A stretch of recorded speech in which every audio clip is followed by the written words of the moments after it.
Дети – это продолжение, это его кровь, его плоть, его фамилия. Ольга Дормидонтова День семьи, любви и верности встречает в окружении близких – дочки и сына. У них папины глаза и папин характер, говорит она. Глава семьи Дмитрий Дормидонтов дочь так и не увидел. Военный по профессии и в душе с первых дней был на СВО. Погиб как герой, защищая жителей Донбасса и своих сослуживцев. Он каждый день со мной, его сила за моими плечами. Он всегда, каждый день с нами, вспоминаем.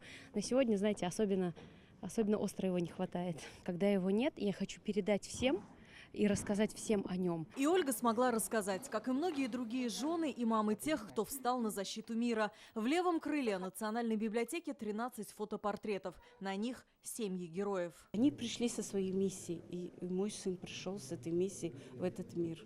Как подарок, как защитник, как воин, как солдат. Минзифа Саитова на портрете держит фото сына. Рассказывает, Даниил с детства мечтал надеть военную форму. В Казани учился в кадетской школе, после выбрал профессию медика. На СВО ушел 25 мая. Он спас десятки жизней своих сослуживцев, вытаскивая раненых с поля боя. Он всегда был для меня героем, он был надеждой для меня. Всем, потому что он поздний ребенок, во-первых, и я всегда знала, что да, он герой.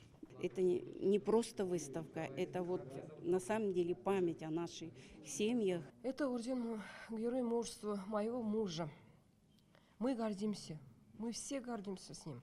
Их мужья, сыновья, братья и отцы всегда будут для них героями. Каждый понимал, что за их плечами жены, дети, семья, Россия. Я сама ездила 3 раза туда, и там видела, когда ему подходили, честь давали, отпрашивались. Я действительно, наверное, чувствовала себя женой офицера. Тут орден, когда его держишь, ты вспоминаешь брата, тебе хочется плакать. Он всегда говорил, что он держит слово, он всегда свое слово держал.